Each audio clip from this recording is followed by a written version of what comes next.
कभी कभी रावण के विषय में सोचता हूं। हम तुम आजकल जो गोल्ड मैन कहे जाते हैं वो मुश्किल से ऐसे खूब मोटा ऐसे चेन पहनते हैं, कोई ऐसे हाथों में, कोई ऐसे एकदम बाघ का नाखून ऐसे लगा के ऐसे हंसते हुए। आदमी देख के बाप गजब, क्या बात है। 10 20 30 40 तोला तो लगता है शरीर पे ही सोना रखा है।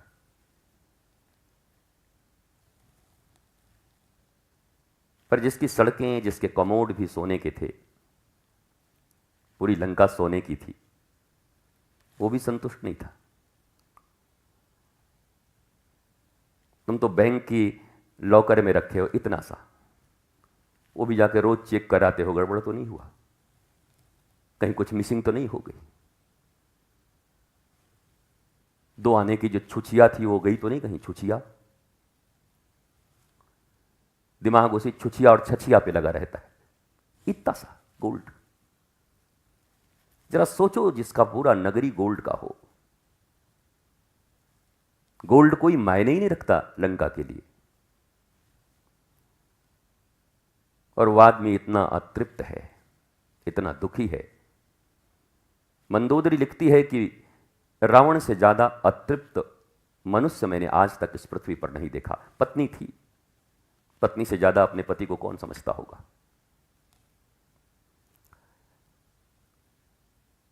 भाई, जो लोग राम जी से प्रेम करते हैं वो हो सकता है रावण के बारे में कुछ और ज्यादा घटिया बात ही लिख दे, पर पत्नी तो अपनी है।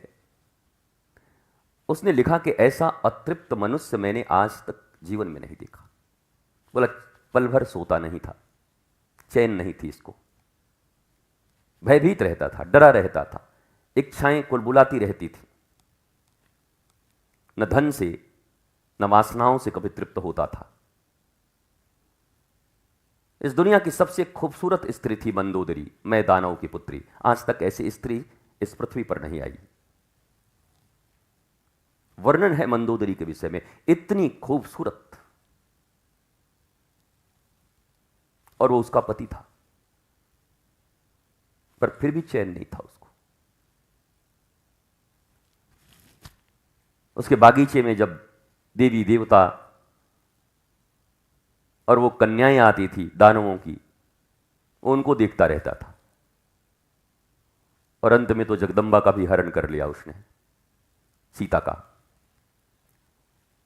जो उसके मृत्यु का कारण हुआ।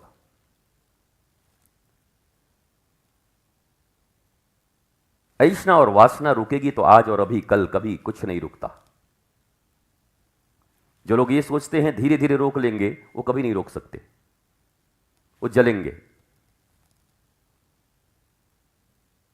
वो पेट्रोल की तरह है, आग लग गई तो फिर तुम्हारे कंट्रोल में ना होगी। जिसने रोका वो आज और अभी इसी वक्त उंगली माल की तरह बुद्ध के सामने सरेंडर कर गया, रत्नाकर की तरह वाल्मीकि बन गए।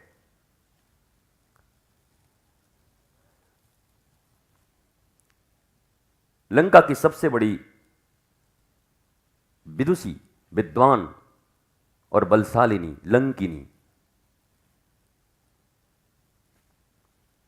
हनुमान जी के एक मुक्के में ही ठीक हो गई। वो मुक्का का अर्थ है सत्संग। सत्संग किया, लग गई एक वाणी हृदय में, और ये बोली मैं किसकी रक्षा कर रही हूं, ऐसे दुर्जन की।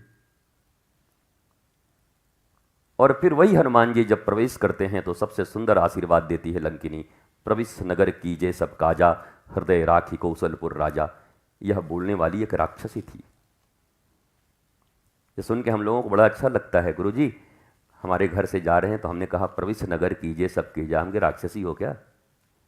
अरे बोला नहीं नहीं, हम तो ये तो राक्षसी बोलती थी, तुम क्यों बोल रही हो? ये कोई भगवान की वाणी थोड़ी है। ये लंका की रक्षा करने वाली रोबोटिक महिला,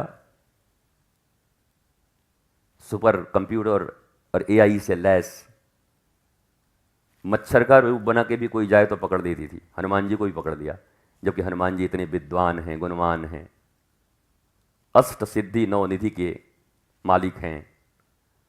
जरा सोचो लंका की सुरक्षा कितनी तगड़ी रही होगी और लंकनी कितनी तगड़ी रही होगी कि हनुमान जी को ही पकड़ लिया, बोला चोर की तरह कहाँ घुस रहा है?